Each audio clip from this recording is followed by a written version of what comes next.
Emotional agility is kind of looking at it as a river. On one side is rigidity, on the other side is chaos. And that's how most people manage their life.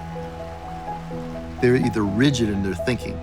The world has to be this way or I'm not satisfied. Or on the other side, chaotic in that I'm just going to react to whatever happens around me. And both those sides create a lot of turmoil, a lot of suffering and pain. In the middle is the window of tolerance, and that's what emotional agility is.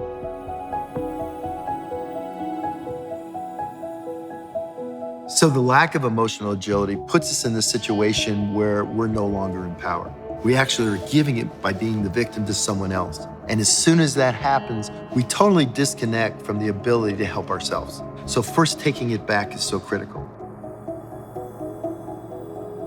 So emotional literacy is about understanding our emotion. It's not denying our emotions. I know I came from an Italian family and, as a jock growing up in high school, we never wanted for a guy to cry. Well, all that stuff is harmful. When you feel something, if something sad happens, you should cry. Being tough and keep it down inside does nothing but cause problems later.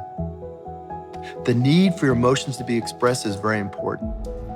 It's when we take those emotions, internalize them, deny them, project them, and no longer know how to deal with them, they then become kind of stuck in our craw, and then they create dysfunction. Because the things happening outside of you are not the things that cause the troubles.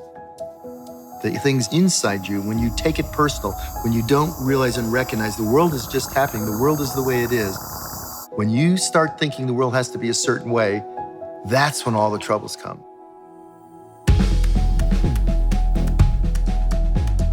So the first step is for us in emotional management and emotional agility is to be able to understand that stuff's gonna happen. It's gonna push our triggers. It's how we respond to it that determines the outcome, and that determines everything in your life and in your health. Emotional literacy means that we're actually starting to understand and study our emotion. Cool thing you can do is just, what am I feeling? What emotion is that? Am I fearful of something? Am I hopeful of something? Do I have joy? All those are important, but to recognize them, you start the journey towards emotional literacy. It's when we understand our body is a beautiful thing, and when it's coherent, when your physiology and your emotions and your thoughts are all in synchrony with each other, it's like a beautiful ballet. But when they're discord to each other, when one of them's off, it affects everything.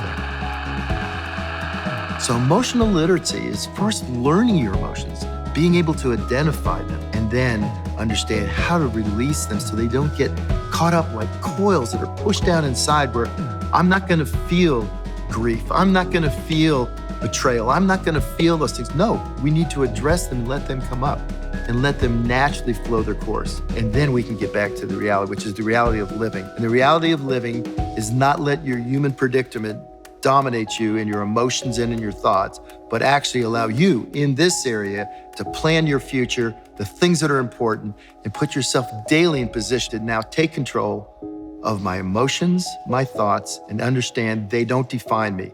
I define me. That's the key.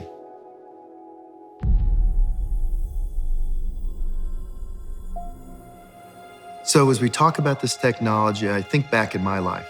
Most people probably would think, oh, Dr. A, you've got this amazing life and it's been handed to you. It hasn't. And I've had things happen to me that have been tough. A little over 4 years ago, I lost my wife.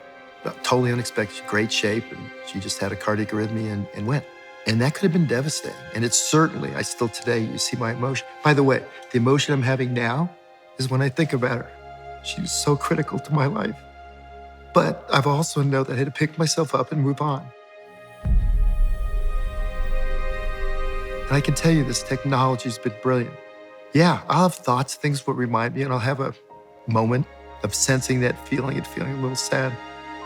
But the reality is, I'm thriving in my life. I've never been happier in all the other aspects.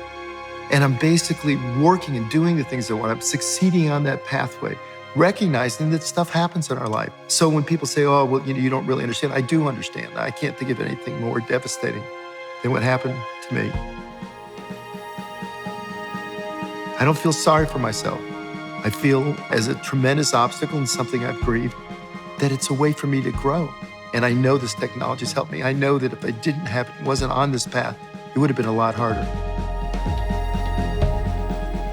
The same thing for you. There's a lot of stuff that we can let catch in our craw and really sabotage our ability to function at the highest level. This technology will help you understand that we have no or very little control over anything outside of us, but we have full control inside. To go on this journey of self-exploration, learning emotional agility, learning to be able to step back and be conscious and be the witness of what's happening around us, and understanding that includes not just the physical world, but also our thoughts and feelings in the mental world. That's the beauty of this technology.